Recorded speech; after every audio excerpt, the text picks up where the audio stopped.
छात्र छात्राओं का गुस्सा फूटा। यूपीएससी की कोचिंग कराने वाले राव आईएएस स्टडी सर्कल के बेसमेंट में पानी भरने से अपने 3 साथियों को खो देने से गुस्साए छात्र छात्राओं ने दिन भर प्रदर्शन किया। वे दिल्ली की शिक्षा व पीडब्ल्यूडी मंत्री आतिशी और महापौर शैली ओबेरॉय को बुलाने की मांग पर अड़े रहे। पहले ओल्ड राजेंद्र नगर के सतपाल भाटिया मार्ग पर प्रदर्शन चला। एमसीडी हाय हाय जैसे नारे लगा रहे छात्र। बाद में जब मंत्री नहीं पहुंची तो आक्रोशित छात्रों ने करोल बाग मेट्रो स्टेशन के नीचे पूसा रोड को जाम कर दिया। इसमें बड़ी संख्या में डीयू और जेएनयू के छात्र छात्राएं भी शामिल रहे। न्याय चाहिए, छात्रों का जीवन मैटर करता है, यह हादसा नहीं हत्या है। एमसीडी हाय हाय जैसे नारे लग रहे थे और पोस्टर लहराए जा रहे थे। देर शाम पुलिस उन्हें समझा बुझाकर पूसा रोड से हटाया। कुछ छात्र फिर भी सड़क जाम की कोशिश करते रहे तो उन्हें हिरासत में लेकर बाद में छोड़ दिया। इसके बाद छात्र फिर सतपाल भाटिया मार्ग पर जम गए। मेरा नाम पुनीत सिंह है। मैं यहाँ पे ओल्ड राजेंद्र नगर में रहता हूँ और यूपीएससी की कोचिंग कर रहा हूँ।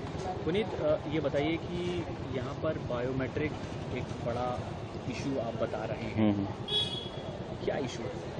ये एक्चुअली इशू ये है कि यहाँ पे मोस्ट ऑफ द जितनी भी बिल्डिंग्स हैं, जैसे मैं अगर किसी बिल्डिंग में रह रहा हूँ तो उसकी पूरी बिल्डिंग की एंट्री और एग्जिट जो है वो बायोमेट्रिक से कंट्रोल होती है।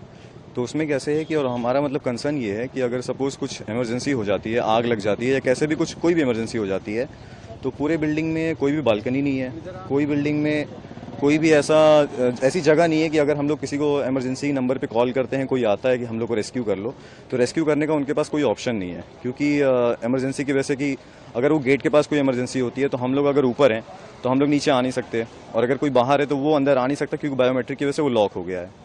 तो मेरा ये मतलब कंसर्न था कि अगर कोई किसी बिल्डिंग में कोई बालकनी नहीं है, कोई एग्जिट नहीं है और एंट्री एग्जिट एक बायोमेट्रिक से कंट्रोल होता है, तो अगर वो बायोमेट्रिक खराब हो जाता है तो हमारी लाइफ का या फिर हमारी किसी चीज़ का रिस्पॉन्सिबल कौन होगा? तो वो तो हम लोग सीधा बोल सकते हैं कि जो रेस्क्यू टीम करने आ रही है कि उसने ठीक से काम नहीं किया, बट वो तो ये देखेगी ना कि अगर किसी बिल्डिंग में आई कि हम इसमें जाके बचा कैसे सकते हैं।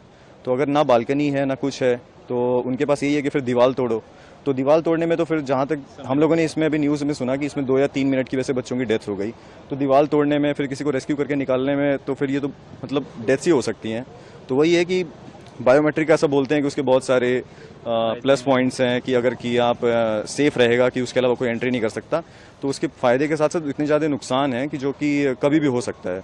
और जैसा हम लोगों ने इसमें देख लिया कि एक्सीडेंट इंसिडेंट किसी भी टाइम पे कभी भी हो जा रहा है। अच्छा, ये बताइए पुनीत, क्या ये बायोमेट्रिक सिस्टम जो है वो सिर्फ कोचिंग सेंटर्स में, लाइब्रेरीज में है या फिर कहाँ कहाँ है ये जैसे मैं जिस बिल्डिंग में हूँ वहाँ पे तो है ही बिल्डिंग में, और जैसे जहाँ पे रहता हूँ, और यहाँ पे मतलब ओल्ड राजेंद्र नगर में मोस्ट ऑफ द जितनी भी लाइब्रेरीज हैं, मतलब मैं से एग्जैक्ट काउंट तो नहीं बता सकता, बट 70-75% जितनी लाइब्रेरीज हैं सबकी एंट्री एग्जिट जो है वो बायोमेट्रिक से कंट्रोल होती है। और लाइब्रेरी सारी की सारी बेसमेंट में है। तो अब यहाँ पे बच्चों का ये इशू है कि ये जो बेसमेंट की वजह से हो गया है तो बच्चे लाइब्रेरी में कैसे जाएं? कि पीजीज वगैरह, रूम्स वगैरह में भी ऐसा? रूम्स में इन द सेंस कि फ्लोर पे है, जैसे पूरी बिल्डिंग की एक ही एंट्री एक ही एग्जिट है वहाँ पे है।